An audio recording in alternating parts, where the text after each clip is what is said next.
প্রিয় দর্শক, আসসালামু আলাইকুম। আজকে আমি আপনাদেরকে এমন একটা নাস্তার আইটেম দেখাবো যা তৈরি করতে কোনো রকম তেলের প্রয়োজন হয় না।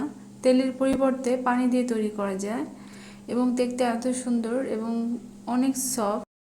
এটার নাম আলু পরোটা বলতে পারেন কিংবা কুলচা বলতে পারেন। এটা একটা ইন্ডিয়ান রেসিপি। এটা কিন্তু খেতে অসাধারণ টেস্টি। আজকে আমি আপনাদেরকে এই রেসিপি দেখাবো। চলুন দেখে নেওয়া যাক আমার এই সুন্দর নাস্তাটি তৈরি করতে কি কি লাগছে। এটা তৈরি করার জন্য আমি একটা বাটি নিয়ে নিয়েছি এবং এখানে প্রায় আমি 2 কাপের মতো ময়দা নিয়ে নিচ্ছি। আপনারা চাইলে আটা দিয়েও তৈরি করতে পারেন। এবং আমি স্বাদ মতো লবণ নিয়ে নিচ্ছি এবং চিনি দিয়ে দিচ্ছি 1 টেবিল চামচের মতো। সয়াবিন তেল দিয়ে দিচ্ছি প্রায় 2 টেবিল চামচ এবং সুন্দর করে এই উপকরণগুলো মাখিয়ে নেব।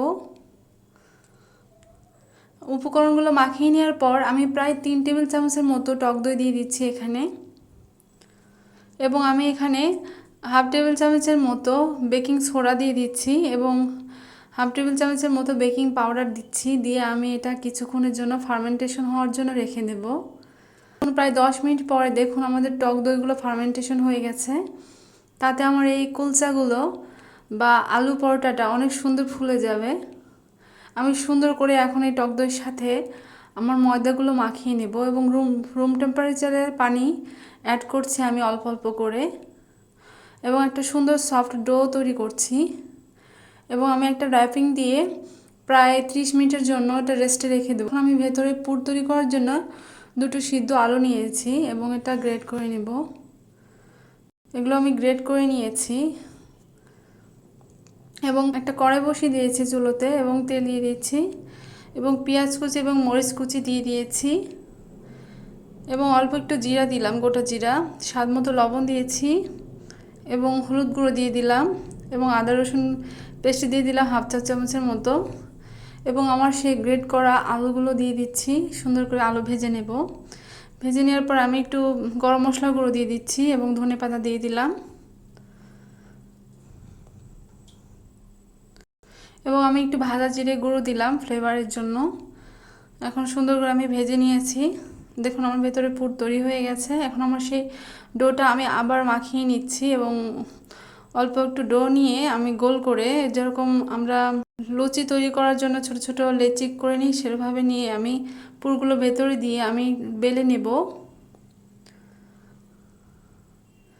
বেশি পাতলা করা যাবে না এবং বেশি চাপ দেওয়া যাবে না। আমি একটু লম্বা করে ছোট করে বেলে নিব। দেখুন বেলে নিয়েছি। এখন আমি এর উপরে দিয়ে আমি একটু কালো জিরা এবং একটু সাদা তিল ছড়িয়ে দিচ্ছি। এটা জাস্ট ডিজাইনের জন্য। এবং আমি একটু চিলি ফ্লেক্স দিয়ে দিয়েছি এবং আমি আরেকটা লেচি নিয়ে তার মধ্যে আলুর পুরগুলো ভরিয়ে দিচ্ছি। সুন্দর করে ভরিয়ে আমি এটাকেও বেলে নেব। এটাকে ওভাবে লম্বা করে বেলে নেব। আপনারা গোল করেও বেলতে পারেন, তবে লম্বা করে বেললে বেশি ভালো লাগে দেখতে। দেখুন আমার বেলে নেওয়া হয়ে গেছে। এখন আমি এটার উপরেও সাদা তিল দিয়ে দিচ্ছি এবং কালো জিরা দিয়ে দিচ্ছি এবং একটু যাতে এগুলো বসে যায় তার জন্য একটু হালকা বেলে নিলাম, তাহলে এগুলো আর পড়ে যাবে না। দেখুন 5 প্যানে আমি পানি গরম করে নিয়েছি এবং কুলচাগুলো দিয়ে দিলাম।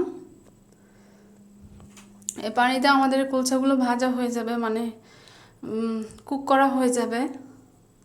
দেখুন এটাকে এখন ফুলে উঠবে সুন্দর।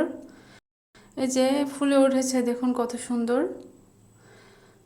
এখন আমি আরেক পিঠ হয়ে গেলে আরেক পিঠ উল্টে পাল্টে ভেজে নিচ্ছি। আপনারা এভাবেও পারলে এভাবেও খেতে পারেন, বাট আমি একটু ঘি ব্রাশ করে দিচ্ছি। আপনারা বাটারও ব্রাশ করে দিতে পারেন।